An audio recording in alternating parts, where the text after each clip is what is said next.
30 hertz straight up.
Thank you for tuning in to another wonderful episode of Lupus Has No Face, the podcast where we talk about real life, real struggles, and the power behind lupus and beyond. I'm your host, Savannah Burks, and our special guest in the building today is Mr. Vaun. Thank you for joining us again. Thank you. You welcome. We will be discussing surviving the storm. Okay. So before we get into all of that, what was the rush in here? Like, what was you doing? Cause y'all, he was cool. Like, you. Yeah, I was feeding here trying to, I don't like being late. You know what I'm saying? I end up being late a lot lately, but just got a lot going on. So I try to be as on time or as not as late as I possibly can. So, Cause y'all, he came in here like, are you okay? Somebody chasing you? And them 3 flights of stairs don't help either. Why you take the stairs? Hey, yeah, elevator was taking too long. I'm like, man. My dude, he showed up like, I can't do this 2 more seconds. It's not gonna work. No, thank you. I greatly appreciate that. Mm-hmm. So, you guys, I was just sharing with them a little doctor's visit before we get into this. So, people that know me know that I'm trying to lose some weight. I done put on some pounds, and when you don't put on some pounds more than your pregnancy weight, that's a problem, at least for me. Mm-hmm. So I'm way bigger than my pregnancy weight. Mm-hmm. So long story short, you guys, I went to the doctor. I went to my PCP referred me to another PCP. And she was a little bit confused because they both are PCPs and they normally don't refer a PCP to a PCP. So she should have referred me to a weight management doctor instead, which, yeah, my doctor messed up. But long story short, I was trying to get, the exhibit. I was trying to get that shot. Y'all looking good out there with that shot. And she was just kind of like, we're going to put you on a regular workout regimen and meal plan. I do all of that already. I need some fast acting things like, So that was the thing. I wasn't too happy about that because it took me like a month to get in, reschedule an appointment. Then I had to wait a whole hour and it was a late appointment. Right, only for them to tell you to go do what you was doing anyway. Yeah, I guess I ain't fat enough, y'all. I need to join Chrissy class because when I was in that class before, she got me together, and then once I got to where I needed to be, I just stopped going. Which you supposed to make a life out. Going though, like you got to, especially when you getting up there in age, you can't just get it and then be like, that's it. You gotta, you know what I'm saying? I have to get into the habit of working out. Period. Before I got to this weight, I was always a good build. Like I always had the shoulders like, and all of that. But once the weight started coming on, and I've never been the type to work out, so that's what killed it for me. So I got to get into that, and then I know it's gonna have to be something I commit to and keep going. It really is. You got to incorporate that into your life because when I first went to her class, everything was just like, because I work out on and off throughout my whole entire life. But it was just like getting back into that groove. I'm just like, oh my gosh. But after a week, I felt so good. I wasn't stressing about what I was stressing about. Wasn't worried about what was going on before I even got there. Like it became like a happy space for me. And it was, so I don't know why I didn't continue to keep going. Cause I guess it's like, I feel like when you got to do something, I'm kind of rebellious against it. And I think that's kind of what it is. But nevertheless, you guys, we're gonna get back on topic. we supposed to be discussing. Had to get that off your chest first. Yes, I had to get this off my chest.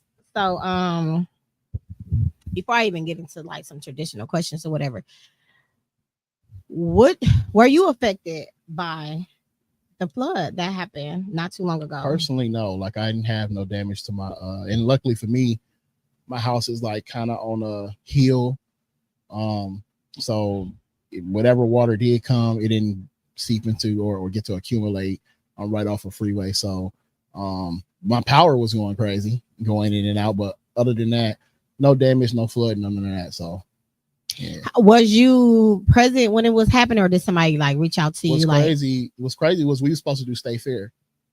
And the last day we did. So the day before the last day, which was the day that it started raining, because it started raining and they expected, the rain, they shut everything down when we got there, and they was like, and then that night leading into the next day, that's when everything kind of, like I was seeing the videos of the flooding around. First I thought it was just like West Allis, because it started really out there by State Fair. State Fair was underwater initially, and then little parts around Greenfield and West Allis.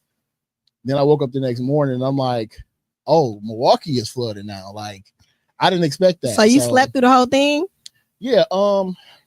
I grew up in Mississippi. We have terrible storms. So the storms we have up here don't be all, I'm not scared of lightning or none of that stuff. So yeah, I did. I watched it throughout the night, went to sleep and woke up because I didn't expect it to affect Milwaukee. I thought it was just out that way. So yeah, it was definitely a shock when I woke up the next morning.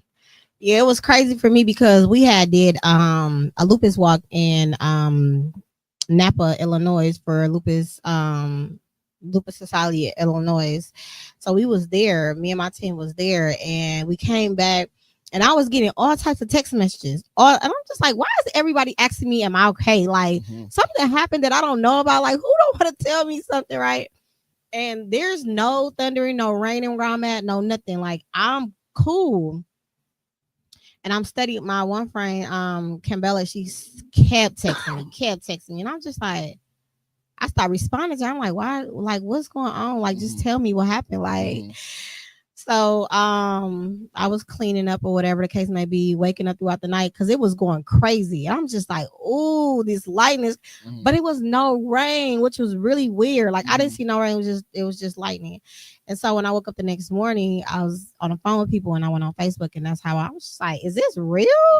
So Potawatomi and all the cars that was getting towed out and people was on top of their car. And I was just like, oh my gosh. Yeah. So that's how I found out. So thank God I wasn't affected by it or the neighborhood, but I do feel like real bad for the people that was affected by it. Yeah. And a lot of people don't know, Milwaukee don't have a lot of weather anomalies like that. But every one of them I've been a part of relief. So in my early 20s, I worked for Milwaukee Community Service Corps. And there was a flood in like certain parts of Milwaukee where which flooded again. We do have flood zones here. But we don't. What are the flood zones? Let's tell the people because I don't know. So I can't say them offhand, but it's certain areas of the city that flood. If we get that type of rain, it's going to get that flooding. Like for instance, Sherman Park is a real bad flood area. That's why they planted those new trees there to try to soak up. Because if you actually drive past there when it rains, you'll see water just sitting there. And so we do have a number of flood zones around the city, but we don't usually get enough rain like that for it to get to that level. But in my early 20s, we did mold remediation. Like we went into people's houses and we had to cut out the wood and the places in the basement where it had molded out and was affected by the water. So that was my first time. And then a couple years ago, we had that. It was a tornado, but it didn't touch the ground. So it pulled down a lot of trees, power lines. That was about a year or two ago. All across the city, it was trees on people's houses, cars, blocking roads.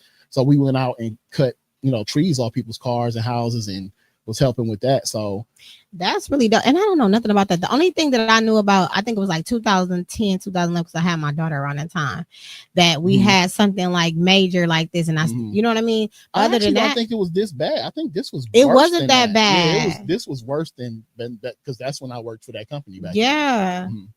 That is so crazy. Okay, tell us about the work that your organization has been doing on the grounds. With specific support are you providing for valuable groups, including those with autoimmune conditions? So specifically, I want to give a shout out to like Montreal Kane, and Mira, and my guy Aziz Abdullah with Empower, Jakai, he's with West Care. They've been doing more of the physical out there work. Okay. I've been sick probably the last week or so. Sorry to hear that. But what I've been doing is compiling. So we already have a network of people that contact us when stuff like this happens because they know we do disaster relief. Disaster relief is one of the divisions of ConForce. So elected officials coordinating with them. Some people saw me go live with the governor, the county executive, and a bunch of people like that. Some of the state senators and reps have been coordinating with me to compile a list of people who need assistance, because a lot of people, we dealing with FEMA and stuff like that. And with the person that's in office now, it's very difficult. They not trying to really help nobody. They really trying to get rid of FEMA and condense it because they look at it as waste. And they have a specific thing about blue states or places that didn't vote for him where they try not to give them support. So we are like a stand-in for people who are waiting for assistance or waiting for that kind of stuff. So we've been coordinating with mainly elderly, disabled people or people with certain conditions, especially with mold. Because what people don't understand is the first thing was the water. For sure. Pumping water out of people's basement. For sure. The second thing is the cleanup. And if that cleanup or that water take a long time and then get into weeks, that turns into mold and other toxic, elements that definitely affect people with lupus, with breathing conditions, with health conditions, and who may be elderly. I've even had people who are totally disabled trapped in houses and stuff like that. So it's more so than the physical and economic loss of people's cars and property and stuff like that. The heightened chance of that people could actually lose their life because they don't have the tools to make it out. And you're talking about electricity and water and all type of hazards that come along with that. That's just like so mind boggling when you say all those things. Like, just to go back to FEMA, like that money belongs to who and how did they get that money and what did they get that money for? What proposal did they write up to get that money? Right. And I'm saying that to say exactly what it's supposed to be used for is this. And I don't understand why it's being acted upon off of emotions and not what people are really actually going through. So when you say that, is there any way that the people can get around that they can complain to, like any other organization that's helping besides FEMA, or like what can they do about that? You have your local Red Cross, and then you have community efforts. It's a lot of community resident led efforts. Montreal was one going around poking the drains. So there are a number of things that we can do to help alleviate it before something like that happens. To be honest, on this level where it talks about something like FEMA, which is a federal thing, that depends on voting and who we allow in and out, you know what I'm saying, of that office to be like, do they care enough that, when stuff like this happens, that they own it right away, right? One of the things we've had to try to educate and inform people about is FEMA ain't automatic. You literally have to call these numbers, and it don't matter if they got you on hold for 15, 20 minutes or an hour, or if they got to call you back in a couple of days. You need to report your losses, because that total number of damage is what validates and kind of pushes the button for FEMA and all those other relief efforts to happen. So right now, I think the last number I saw, we were at 30 million in damages, right? Yeah, for sure. So you have to reach a certain number of damages before they even consider this a disaster type thing. The community so the city, has to reach a certain amount of number. It's not based on individuals, and we already got the money. No, and that's how government works, unfortunately. Wow. It's like, say, if you get in a car wreck, right? The insurance company ain't just gonna be like, come check on your car. You got to report the claim. For sure. So you have to do that piece of it before they can say this was the level of damage or the level of loss. Okay, then we know how to gauge that. If nobody is doing these reports, if nobody is doing damage assessments, then we just left in the wind. I mean, of course, you can physically see flooding and physically see a million cars, you know what I'm saying, out here. But if we're not doing our piece to make those reports, then they definitely ain't coming. So how long do you have after the storm to report that? So like you said, people got jobs and people are trying to find places to sleep and all these other things that they are worried about. what time frame do they have to report to FEMA so they can be covered? I don't think it's a time that they have to be reported, but the most important thing is to do it right away, as soon as possible. And that way that number can pile up as fast as possible to reach the highest amount. And then that starts the process of that assistance coming. So the longer you take to report it, the longer you're behind in getting that support, if that makes sense. No, for sure. So like you said, houses been destroyed, right? So no receipts or anything like that. Do they need any receipts to report their losses? I think you can really do like a generalization, because I mean, if your house is flooded, for sure, I mean, they don't expect you to have physical receipts, but you need to be able to say, I lost my car. The car is right here. I don't have a receipt for the car, but the car was valued at so and so amount. My basement was completely furnished. This couch costs so and so amount. Like you can itemize and kind of guesstimate to reach whatever number, personally or directly, but that adds to the larger number of the total loss for the entire area for relief to come in for that city or that county or whatever it is. So y'all remember to report is very important, no matter what it is that you're doing. Like you said, you got to report in order for it to go the way that it needs to go. Yeah, and even it's so many layers, because between like home ownership or if you're renting, like I encourage everybody to get renter's insurance if you're renting, and really that should be almost like a law or something in place to where your landlord has to like offer that or encourage you or help you through the process of getting that, because as a renter, what I'm saying, if you don't have that insurance, as a homeowner, you don't have that insurance, that's another layer of stuff, that another avenue you can go towards of getting your stuff that you don't have to count on the federal government or FEMA, right? Because the homeowners are affected and you are affected, so that's two plans within one, right? Yeah, but it's kind of either or. If you don't have that, then you are reliant on the government or the help that comes through that method. But if you have that, that's more of a direct personal, for you, right around payout pass. So you have different avenues depending on what your circumstance is. It's a lot of houses, especially ones that I lived in, that require that, and they know if you don't have it, because if you don't have it, they tacking that amount on, and you're getting theirs. Yeah. So actually, that's a good thing if you say it like that. You know what I'm saying? Because before I used to feel like I'm forced, like, why do I have to have this? Yeah. But I had it, and I do have it still. So that's something, and it doesn't cost much at all. Yeah, a lot of people think insurance, and it don't cost much. Think it's gonna be. I mean, we spend more on BS and having fun and stuff like that. So all types of insurance we need to really invest in and look into to have that coverage just in case. For sure. Myself included. You know what I'm saying? I'm one of them ones too. But it's something that we need to invest in because again, I've been screaming about disaster relief for a number of years, because we don't have them or have them all the time don't mean this stuff ain't gonna happen. And especially people who don't pay attention to the fact that weather is getting worse. Tornado Alley actually has extended beyond the area it was before. So we're having tornadoes in places we never had them before, floods, droughts, forest fires. All of this stuff is getting stronger and worse. They're even talking about adding a category 6 to tornadoes and hurricanes. What is that? So those usually go up to a level 5, and it goes from level to level depending on the size of it, the amount of damage it caused, and the wind speed. Okay. So you're getting bigger, stronger storms that are on the brink of going past the highest level that they have right now.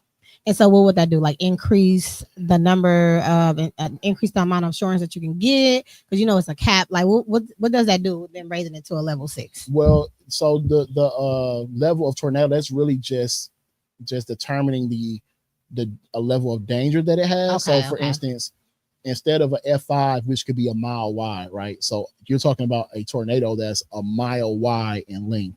So if that goes down the street, all of those houses can be damaged. You know what I'm saying? And it could last longer. It could do a whole lot more.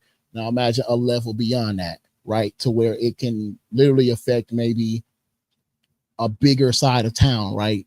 It could kill more people. It could do a bunch more damage. The wind speed is more dangerous.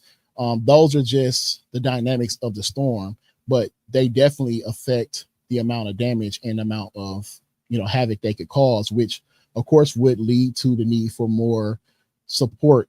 That's what I was getting to next. So it will be something in place for a next time, if there is a next time. Right. They'll be ready for it. Right. More prepared. Okay.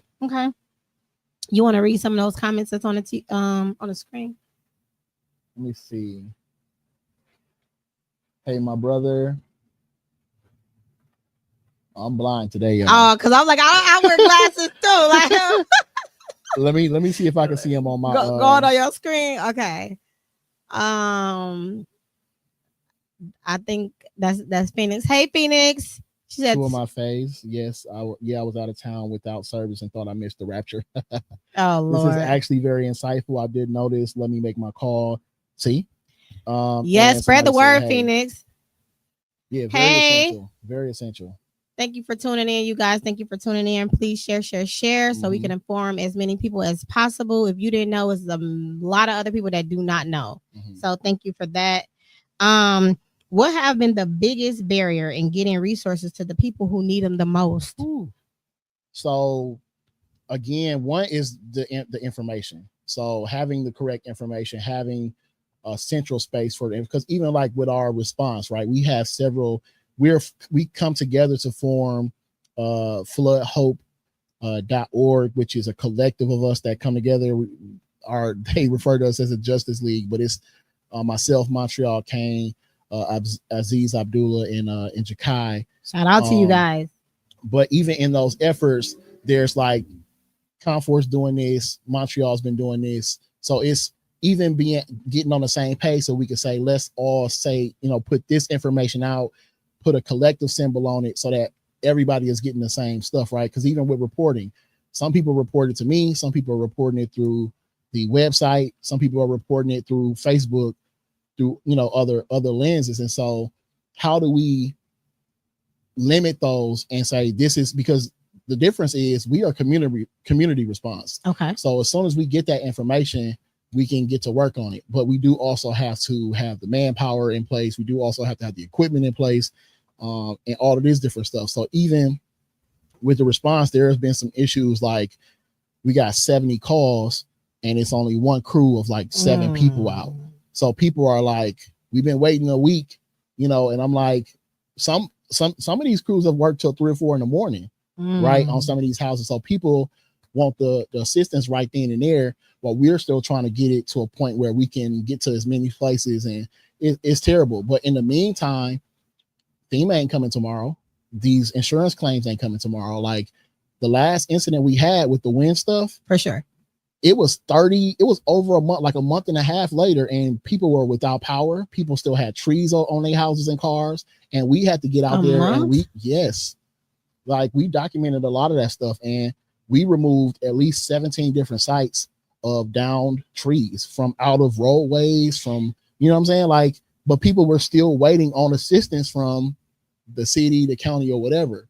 So I want people to have the patience, one, because in these situations, like, we can only do what we can, and as we can, but waiting on the government and some of this assistance, you're going to be waiting a lot longer than you'll be waiting on us. This is so sad. Like, I'm just getting like chills through my body. Like, and for sure, number one, they do need to show you guys some grace, but they don't know, right? Right. They don't know if you guys are as big as they think, and you guys are not big. So my thing is that how can you get more people to be involved, to be on a team first and foremost, like, for a next time, if there's a next time, or if people can start working with you guys now, because I know it's still a lot to do. So one thing that I've been doing, and that this has helped, because now the governor, like, some of these elected officials are letting the governor know, like, these are people that's been doing this work. They've been trying to get, the attention to say the community and residents doing this work is clearly a faster response than a lot of the stuff that we got in place, right? So they need support. We need training.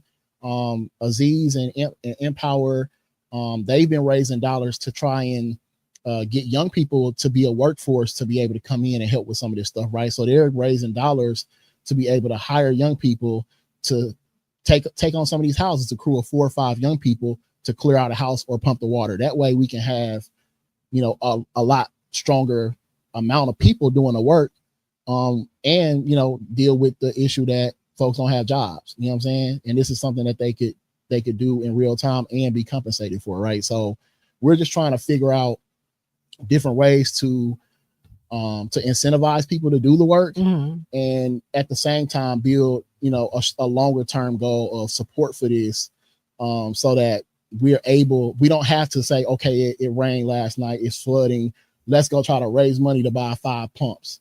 Let's go raise money to buy boots. Let's go raise money to buy all the stuff we need to even come to your house and do the work. You know what I'm saying? So again, it's a thing of patience, but it's also a thing of getting people to understand when we say this stuff is a need. You may say, well, we don't have floods every day in Milwaukee, but when we do have a flood, look where we at. So if you would have listened to me years ago when I told you this was a thing, we've been going all over the country helping people with this, but here it's like we ain't got it, so you know it ain't a priority. It's a priority now. So that is just so sad, because I literally, when I first seen you, I thought you was just a part of one thing. Mm-hmm. Like, you got your hands in a lot, and a lot of these big name organizations that is getting thousands of millions of dollars, I've been screaming is they need to disperse that to the smaller organizations that's in the community, because we are the ones that's doing the legwork for everything. Y'all up there, y'all don't see half of anything, not even 75% of what's going on in the communities, because y'all are not, your feet is not on the ground. Yep. So I just hope that y'all get what it is that y'all need, because I've been seeing y'all, I'm like, your hands is in everything, and it's just so amazing, like how your crew is really going out there doing, you know what I'm saying, what's needed, and y'all are not complaining. Y'all faces are really of a concern and things like that. And so not to have what y'all need, I'm sure that that's a frustration. Like, I'm sure that's a frustration. Like, it is. But it, you know, we making progress. I'll say that, especially with folks who didn't do this work before, but they see a need right here in the hometown, and they've been out there. Montreal has been viral 1 million times for unclogging those drains or all across the city. Yeah, I seen that. So much stuff in there. Right. But that's the thing too. It's a conversation that we need to have about keeping our streets and our drains clean.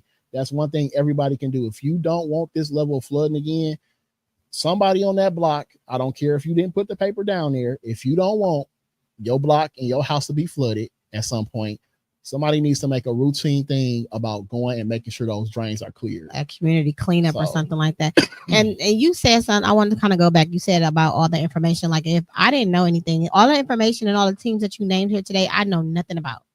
So how can people, or how can you give the information, like whether it's visible for us to see at the gas stations, because it's not in our face. Yeah, we don't know. Well, so that's work on our part. We just had a 3-hour call last night about even the houses that we're servicing, right? Having some lit to give them, right? So so not just showing up to people's house, getting the water removed, getting their basement cleaned out, doing the mold remediation, and then going to the next place, right? We want to leave them with some information for if this ever happens again, you do know who to call and who's doing what, and information that has all of us on there to say, well, this outside of this, Montreal and Mira does this, Empower does this, Conforce does this, and these are people you can call if you have any of these issues, right? So the education piece, that's on us. We also would like to put it on our electeds to put that information out as well, because a lot of times when we have like people who vend or events, they giving out information and none of us are on there. But when something like this happens, we are the ones that's, you know what I'm saying? So a balance of who you are promoting, right? And then we also talked about, like, I know for a lot of my events and organizations, I go get like stickers made. So if I give away a prize, I'll put a Conforce sticker on there or a We Locked In sticker on there, maybe with a QR code or something like that. So we could put them all over the city for people to recognize, or if we've been to somebody's house, they can slap that sticker up there to say, these people serviced my house or came to help me. So it's a campaign that is more lead work for us to do, but we're working on that. Okay. I don't know how quick you can have them, but it's a big event that we're going to be a part of. Shout out to family and friends, or friends and family. I may be saying it backwards. To Rachel and her husband, Louis, and it's going to be a lot of people there. So if you can get some flyers made with all of y'all stuff up there, I can just pass that out, and I'm sure that they're gonna pass it out to other people too. So I mean, that could be a start, and that's this Sunday. So if you can get them to me, or you able to, that's a big event that I will be at. We actually are hoping to have some stuff in time for this weekend. So tomorrow, hopefully we'll have some progress on the lit, and some of this stuff we got to lock in Saturday. So hopefully we'll have some stuff for that. But we are working on that to get it done and completed and printed So we have it ready because we do still get a lot of calls, and we're actually doing some trainings and getting the people that we are hiring ready to go out and tackle some of these calls, because it's a lot of people that still need help. So I'm sure that, Lord Jesus. Okay. Are healthcare providers and disastrous relief teams doing enough to meet the unique needs of people with chronic illnesses? So do you have any type of information on that? Like, do you have a team that's coming in with these people are disabled or out there asthma pump or ventilators, taking like their blood pressure, doing any type of medical anything? No, so that's actually an aspect that we haven't even been able to tackle yet of those particular things. We would love to shout out to Keenan Health Services. There's a site on 91st and Silver Spring, and then the one on MLK, Dr. Tito and them. That's a medical group that we work with, and a clinic we work with closely on a lot of other stuff. It would be great to connect with some folks who would like to do that type of follow-up. But again, that takes a conversation, and that takes, raising the alarm and offering that partnership to people who would want to do that, because we haven't even thought to that level to include that part yet. So I'm almost certain a lot of those folks aren't thinking that that's a high need right now, right? They just business as usual for the most part, but that's extremely important. And that's why, like, I know our listing has a priority setting. You have people with special needs. You got people with, again, all type of medical issues to where they can't get up and leave or do for themselves. So we're just trying to prioritize them folks to get to them fast, but we haven't built in that piece to say, okay, is someone making sure you got your medication? Is someone making sure one of the calls we're talking about, the electricity was out near on like a breathing machine or something like that. Like, we haven't even been able to tackle that stuff. And that is something that is very much so still a need as well. So it's something in the works. Now that you mentioned it, most definitely will be in the works. Let me know. Moving forward, what lessons have this disastrous taught us about the importance of preparation, especially for medical and variability of the population? This one has been difficult for me because so many people got out here, and this is their first time dealing with something like this. Meanwhile, I've been doing this for a number of years, right? So it's been very difficult. To be honest, this is the first time I've taken so much of a backseat.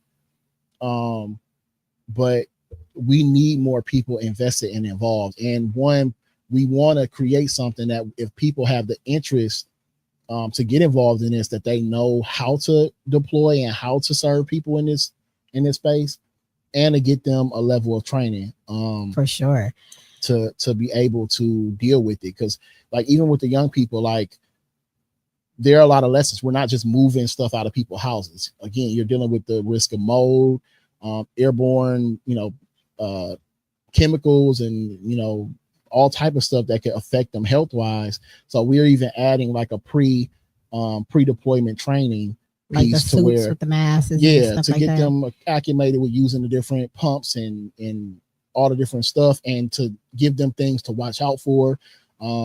We created a whole system with dispatch to where folks are calling and taking these calls, connecting with people, seeing what the issue is, and then reporting back to us and sending us here and sending us there.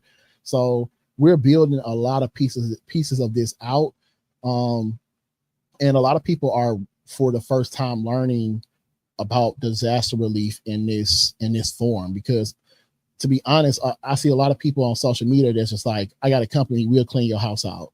Like, and to me, a lot of the stuff that we do for this is free. It's a free of charge. We're not trying to charge nobody. We just, right, because you just lost everything. But you need to teach people that this ain't an opportunity to just make money. Like, just because a lot of people cars are messed up, or they basement is flooded, and they got a lot of stuff that now may need to be thrown away or junked.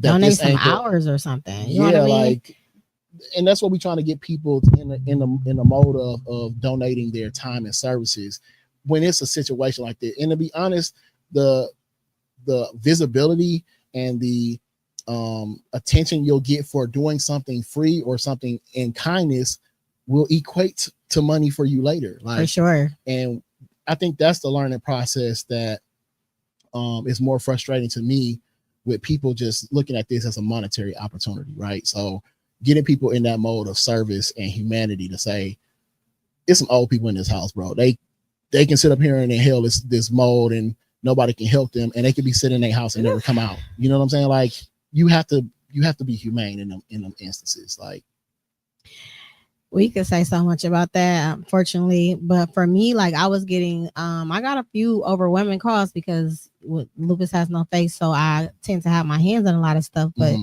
this was one thing I couldn't really, I'm like, I really had to say, I don't know. You know, I did say Red Cross or shelters like that, but they was looking for more so of your services, and I didn't even know, and I wasn't about to call you at 8 o'clock at night. So I was uninformed too, and I felt so bad. So this was the first time I ever got any calls from my warriors asking for help, and I'm just like, I don't know. Yeah. Because I don't know, but you just educated me. So thank you for that, because I would definitely like to have some contact information or places to send them for the next time that they call me, because saying I don't know, it just wasn't it. And checking back in with them if they still need help. Like we're still compiling listings. And again, we're getting ready to do a more expanded intentional deployment in the next couple of days. Okay. So, you know, folks still need help. We're still encouraging people to, because there's people that still putting out calls. Like I still got water in my basement.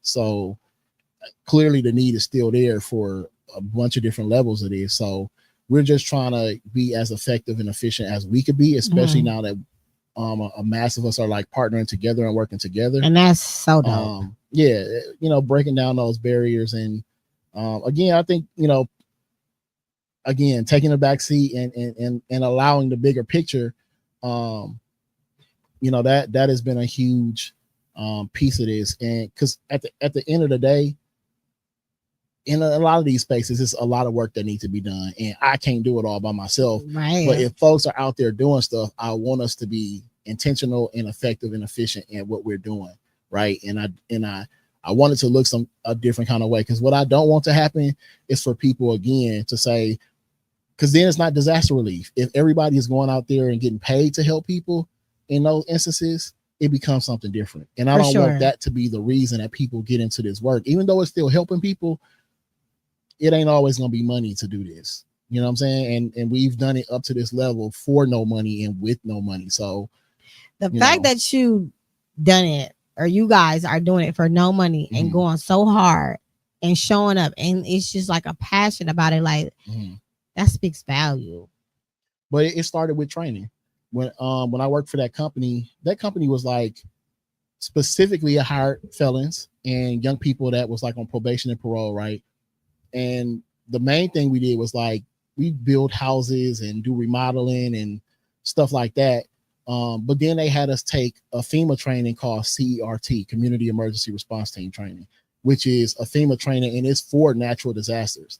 And at the time, I'm like, why they got us taking this? This makes no sense, right? But the thing that led me from that moment to this, before I took that training, if I saw a car accident or somebody hurt, I was just like everybody else, like, yeah, it ain't messed up, right? But as soon as I took that training, I never did that again.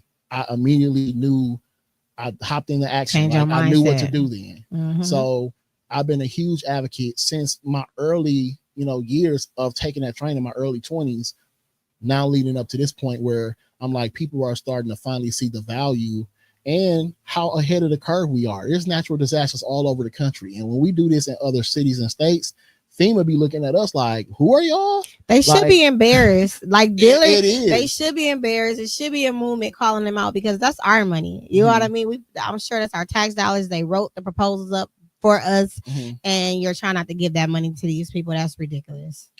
I think a lot of it is that lack of education piece of people not knowing the part about how to report or, how to even get those services, to them. And by the time they do come, it's months later, or, they have so little, they're offering so little that people are just like, at this point is like, we don't even need this, forget it, but I think them seeing that level of community response, a lot of times they like the fire under people, and they would rather, if they are going to operate that way, they can just give us the training. give more people the training. They can help connect dollars to us, and we can do the work ourselves. And then they need to just disperse a nice amount of money to you guys, because y'all are doing the work. There's no, reason to question what y'all doing with the money or things like that. Y'all doing this for free. But you just said lack of education. So I'm kind of going to turn this just a little bit because, okay, so I attended an event by Sir Quentin at the Rebels. Shout out to them. And there was a lupus kidney event, which is lupus of the kidneys, which is called lupus nephritis or whatever. I'm bringing this up because the CEO, the president of please don't get me, but it's the Kidney Foundation. I forgot what name, but it's a Kidney Foundation. He's the president, right? He had no knowledge about what kidney donors go through or any of that. So I'm bringing that up because you said the lack of education. So I'm sure them people that's sitting up there has no knowledge how it works. But he took it upon himself he got a call. He didn't send out his team. He went to all 3 hospitals to hand out everything, and all these people that was on dialysis and everything else. It was just a sad moment for them, and it was a sad moment for him, which he documented everything, and he was going in thinking that he was doing something good, which he was doing something good, but people are waiting on kidneys. You know what I'm saying? Right. So at that point, he started educating himself on what it takes to be a kidney donor. And long story short, he decided to be a kidney donor. But I'm just saying to say, like, a lot of those people that sit in those chairs, those presidents, those CEOs that's running that company, has no knowledge of what's going on down there. And he took it upon himself to do that. And now he's more educated. And now because he would never have donated a kidney, but now he advocates for donating a kidney. So it is really the lack of education that the people are sitting up there that has no idea what's going on down here, as to why they probably not even moving the way that they need to. Or move. Some people just, especially when you talk about positions of leadership or authority, a lot of times there are people who this ain't something they have to deal with. It's not an urgency to them because they ain't going through it, right? So unfortunately, it's a lot of people who and unfortunately a lot of services and a lot of government have that kind of attitude to where they can wait. Like, it's not that big of a deal. Like, come back tomorrow, come back next week, come back next month. While the person that's going through it, like, I might not survive till tomorrow. Like, this hurt, I'm struggling. Like, it's dire to us, but for a lot of times it's not that pressing of an issue unless a certain group or a certain population of people is like, hey, we need this, and then they jump to it. But for the most part, unfortunately, a lot of the attitude is not like a fire under them, you know what I'm saying, or urgency to get this done tomorrow. And that's why the community response is for a lot of this stuff is so important, because we know what it's like. Some of us have gone through this same stuff. Some of our family members are going through this stuff. And so we understand the urgency of it. You know what I mean? So it's just so sad. It's making my head like frowned up. I keep my head falling so tight, uncomfortable. But no, I feel like the people that's sitting higher up need training in their own company, because they need to have emotions. They need to understand what people are feeling. They need to be sympathetic. They need to see what's going on, whether it's disastrous in the healthcare, whatever. Because like you said, you are out of touch of everything. So you are literally making decisions off of what you see in your face. You don't get to see the things that's touching your emotions. So I do feel like every company sometimes should get off that chair and do the footwork themselves instead of sending their team out, so you can be more educated and more in tune with your community. What role can the community play in making sure people with autoimmune diseases are not left behind in time of crisis?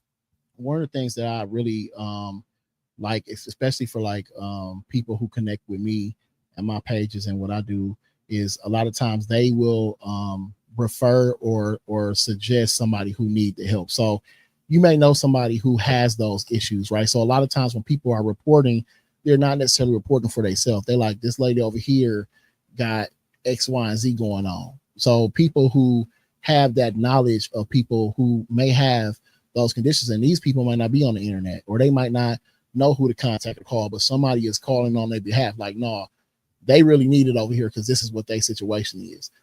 So a lot of times you just need an advocate, somebody to know that you what your situation is and to speak up for you. For sure. So we try to drive that a lot of times is, if you know someone who may need our help, more so than just somebody who just chilling at home and they got a husband and they able-bodied, right?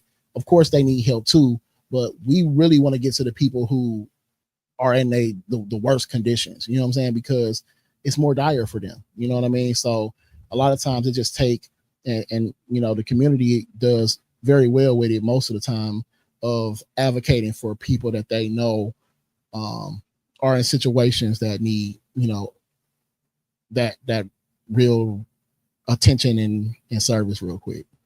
Yeah, that is true. And for those that do not know, that's watching this show, a lot of pharmacies, I'm gonna say a lot, Walgreens, I had experience with them. If you are out of your medication, whatever the reason may be, you do need to explain to them. It needs to be the pharmacist that you are talking to. They will give you just enough for a couple of days to try to get by, depending on what the situation is. Yeah. I have done it myself. I lost my medication. And so they gave me a couple, until I can go to the doctor, things of that nature. So if anybody is out of any type of medication or need anything, you can go to Walgreens. I'm sure other pharmacies does it, but I have my experience with Walgreens that they will give you additional medication until you are able to get help. So that tells me that we need to add you to this collective, and you can be, because again, I'm a healthy person, right? I know a lot of people with issues and stuff like that, but I have no idea to even consider or know. So you can be that voice to let us know what's missing and what we need to be doing in those instances, because I didn't know that. So yep, no problem. I would love to. We just have to iron out things. And it's also people that come out to you. Actually, I need to get what this event I was at yesterday. They actually come out, and it's also places that you can go to get like your blood pressure took and things of that nature, like your vitals and things took, that come out to you. And that was lupus and kidney disease by Dr. Gabby. Okay. And the Running Rebels is the ones who hosted, and the guy that I was telling you about is the president of National Kidney Foundation. Okay. There you guys go. That's the correct name. But yeah, and I'm able to do that too. I have all my tools to take vitals, because your vitals will tell you, like, yo, you need to go to the hospital now. You need treatment right now, or you stable, your blood pressure high, your blood pressure low, your rate, whatever the case may be. Just something simple that'll let you know, like, you gonna be okay, or you really need to go to the emergency room. And there's a lot of clinics out here too that will see you for free for those who do not have insurance. Okay. So I did just want to put that out there. So looking ahead, what's next for your organization and for Milwaukee? I shouldn't just even say Milwaukee, because you guys go state to state. So I'm going to say the United States. We're just going to make you worldwide, because that's what y'all guys been doing when it comes to disastrous and community health. Can you repeat that? Looking ahead, what's next for your organization and the United States when it comes to disastrous and the community health? So one, again, is strengthening our model locally, and then strengthening our totality of our model when we go out nationally. And then again, getting the powers that be, the governor, our state officials, our city officials, and our county exec and our county officials to include and to develop something. Because I did have a conversation with David Crowley about, is there an opportunity or a way that we can be merged with the regular government entities and their response? Because, and to be honest with you, there are instances where the government reach out to us and say, hey, this is what's going on. Can y'all go and handle this, or can we make referrals to y'all? Y'all already doing it, right? But it needs to be formal, because we can't just be, again, if we're not supported, and if we don't have the materials and stuff to handle not only the response we're getting on our own, but an added response from government who, like, we got a list of people who need help too. So that needs to be made formal, and it needs to be intentional about the support. And shout out to, like, different folks at the county and otherwise, like, they're making, like, they're like, hey, we got this pallet of cleaning materials, like, can we send it to y'all? Hey, so we got I had somebody call me like, hey, we got a water pump that we ain't using, this or that. We got these boots, we got these shovels, or what do y'all need? And I send them a list, and they're like, we'll look at it and make some calls and try to get y'all what y'all need. So it's happening on an individual basis, but it needs to be something formal. It needs to be some money in the bank, some supplies, a storage room, and you guys are going out. Right. That's how it needs to be. And I don't see why y'all haven't got that yet. You know what I'm saying? I don't understand. But whatever it is that y'all need to do, I really suggest that y'all continue doing that, because y'all do need that. And I do know that a lot of these big corporations, Home Depot, Cousins, whatever, they have a certain amount of money to donate. It's just the times that they're giving out. So you write up a letter. I forgot the time frames, but you write up a letter and they donate the money to you, to you and your organization. So every big organization have a certain amount of dollars that they donate to organizations. But it takes the intention and the person with that skill set to help develop that. Because to be honest, like again, this is the first time I'm taking more of a back seat, and more of the time that I'm doing more administrative and organizing than doing the physical work. Like every other time I'm out there in the houses moving stuff, responding. But that's still important too, the back seat. It's more important right now to be up front for the bigger picture, especially because of the opportunity that's there. So again, trying to merge all those things and make sure that the support is there, that the plans and the strategy is in place, that the right people are involved in part of it, and making all the different connections in government or whatever. But I'm terrible when it comes to securing money. So there's a person who's like tackling that and doing the fundraising. There's a person that's leading the teams and going out to the houses. Like, we're being super strategic and taking on what our strengths are.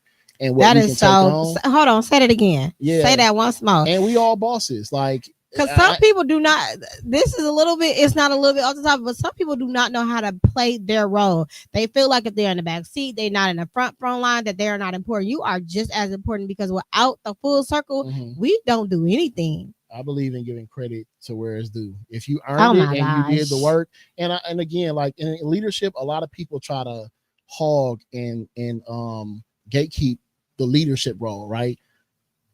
A lot of stuff I can't be a part of only because I'm bigger than the thing, right? And a lot of people recognize that. They like, we want you here, you should be here, but to be honest, putting you here would actually suppress you. You know what I'm saying? And I understand that too. But in any space, in most spaces outside of what I do, I have no problem stepping back and letting the next person, especially, I believe in the leader should be the person who has the best ability to. So if that's me, if that's you, I don't really care. I care about the outcome. For sure. You know what I'm saying? That makes sense. And this is a space where we have really been intentional about getting on the same page of that, because we all are bosses and are running things and skilled in our own separate fields. But for this, we need to be a glove. You know what I'm saying? We can't just have everybody running off doing it all. That's a silo still. You know what I'm saying? We trying to do it collaboratively. Y'all are. Yeah. So you guys are definitely doing the work. You just you're molding right now. You're doing a masterpiece. That's what it is. You're creating a masterpiece. You gotta take it apart, put it back together, take it apart, put it back together. If you can give one message of hope to those living with lupus or any autoimmune diseases who feels forgotten in moments like this, what would it be? Man, I would say that hope is coming. Like I said, floodhope.org. That don't just mean hope during and after the flood that we're experiencing now. We're trying to flood the community with that hope. Showing up to people's houses in their time of need, not asking for anything, just simply asking, how can we serve you in the worst moments in people's lives? That gives them that hope, right? So for people in that specific circumstance, again, I already added you. I already just did the spiel about who you are. I want you to listen. I'm not playing. We are trying to have things in place to where this city and where the need is going to be filled, and however we need to build to make that happen in the most effective and efficient way possible. That's what I'm about. So I just encourage people to have patience, but also continue to have that hope, because we coming. It don't matter what ain't been happening before. We trying to get it to where everybody's included, everybody's thought about, everybody, like, we have a plan that works for the bigger picture. So it's coming. That is so dope. I can't even say nothing after that. But the people that, you know, did get their houses cleaned out, you already know what it feels like. And if you healthy enough and people that's have time on their hand, come reach out to Vaun and see how you guys can help, because it's going to take a community to get all this stuff together. And I'm sure I appreciate what it is that you do, even though I wasn't personally affected by it. But I can't say I wasn't personally affected by it, because I was affected by it when my people called me and I could not help them. Right. I was just like, oh, you know what I mean? That made me kind of feel kind of crappy in the inside. But for those that are taking medication or need medication, you definitely go to a Walgreens. You can try other pharmacies, which I'm not sure of.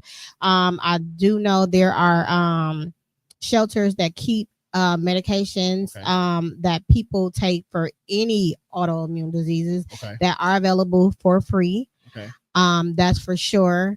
And then just like for our next time, if it's the next time, I don't care if your car break down, you do need to have a different bag. You know what I mean? I have a different bag. You do need to have an emergency bag. That's what I call it, emergency bag. Yeah, so a medication for at least a week, you know, clothes or whatever the case may be, just like you will have, you know, if your car break down, what they call them yellow things, like what y'all call them kits. If your car break down, you have them in your car.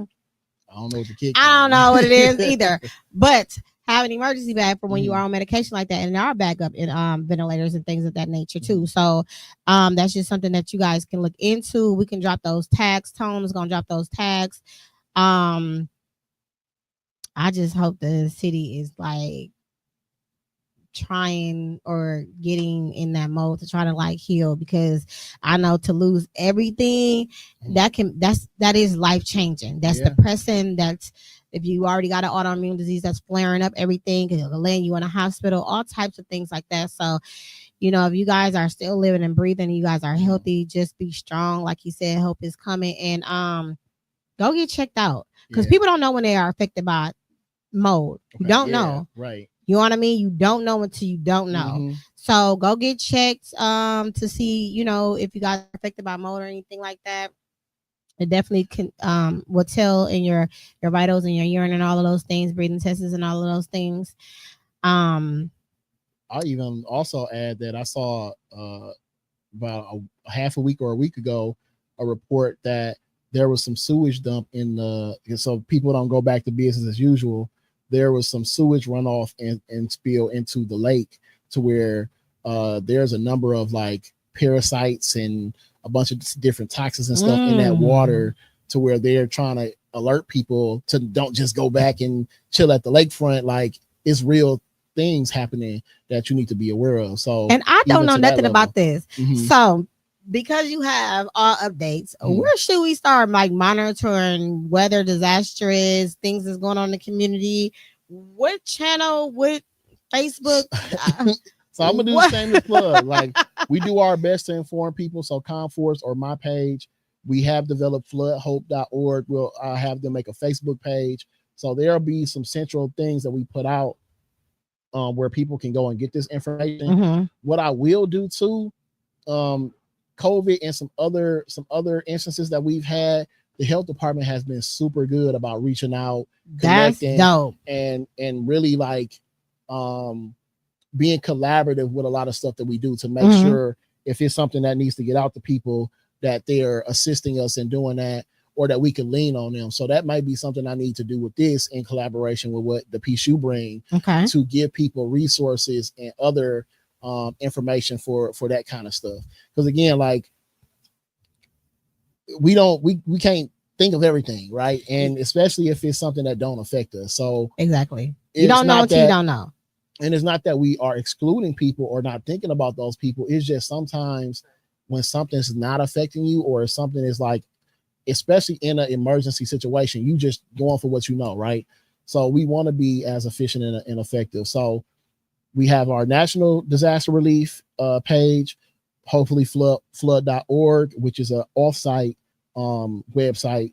Hopefully we'll make a Facebook page of that, but then Conforce on my page, our pages, you can for sure go to if there's something happening, whether it's a natural disaster, something going on in the city, kidnapping. It's, you know, we try to make sure people are as informed as possible. You know what I mean? And for y'all to be such a small group, I don't even want to call y'all small because y'all not, the work y'all doing is not small. Like, how y'all brought that baby home. Y'all are doing some amazing things, and y'all are on it just like this. So I just hope and pray that y'all get whatever it is that y'all need to get, paperwork, so y'all can just be one big old organization. Yeah. My end goal is to put Black people in a position, right? So it's not a lot of careers, and people don't have hope in a lot of stuff, right? So they try to all go for the same things. But we've been able to transition that into being forefronts in like the violence prevention field, the disaster relief field, where these are residents, these are former people who were dealing with domestic violence, people who dealt with losses and gun violence, and now they're leading the work and actually employed in some of these fields, right? So I want to be able to empower, educate, train people to where now they can expose themselves to opportunities. So at some point, I've done this work for free for a lot of years, but what I'm starting to reach that goal to where I'm enabling people to be the best version of themselves, to where it turns into an opportunity or a career or, self-sustainability, right? And that's what our community is missing. It's a lot of people that was committing crimes with me back in the day that's like, bro, I see what you're doing, bro. Like, I would do that. I actually love what you're doing, but I got kids. I got bills at home. Like, I'm not going to be out there risking my life and doing X, Y, and Z for free. Well, we're creating a path to where you may not have to. Even though I had to for a long time, we getting this to a point where we can do this work and be compensated for it. That is so dope. And you did bring up gun violence, and I want to get more into that, like, intentionally. When I see it, I support. I do it because the incident that happened with my son, so that's very near and dear to my heart. But I'm just not there yet. But I do want to be more involved in that as well. You got any last things that you want to say? No, I mean, this is gonna be your intro. You in the chat now, so make sure you backtrack and see what we've been doing, and you can kind of get a feel. This chat is similar to our Conforce chat and how we do stuff. It's specific to disaster relief, but once you get a feel for it and you hop in and we start to piece you in, then you can come over to the other side when you're ready. And we'll it's a place for everybody. It's a place for everybody. So. All right, cool. I'm definitely gonna look at it. And I'm definitely gonna put my 2 cents in where I see it's fit or not. Hey, I just want to recap on what I did yesterday, you guys. Again, I went to lupus and kidney disease meeting with Dr. Gabby. She's at Freighted. She does the transplants, and they collaborated with the National Kidney Foundation. I'm saying this because they have an event coming up, and I will update you guys, but I believe it's on the 25th. But again, I will update you guys. Please do tag and Sir Quentin so he can put the update information in here. The next event this event was to just educate people on being a kidney donor. You don't have to just have lupus in order to have something wrong with your kidneys. It could be a number of things that you can have, like your everyday life, eating too much salt, eating too much sugar, like just your habits, eating too much pop. Everything is in moderation that you do, which can affect your kidneys. So the next time that they're coming is that date or a different date, but they're going to be coming to do a free scan. So they're going to let you know if it's blood or protein spilling in your urine. So like a coffee grind, right? Anything that comes out of that means something is wrong with your kidneys. And then they're going to refer you to a nephrologist doctor. So you can see what that looks like, because if you check all the boxes off to where you need a biopsy, then they're going to do a biopsy and you kind of like go from there. Okay. So you don't even have to have autoimmune disease for something to be wrong with your kidneys. And sometimes most people don't know.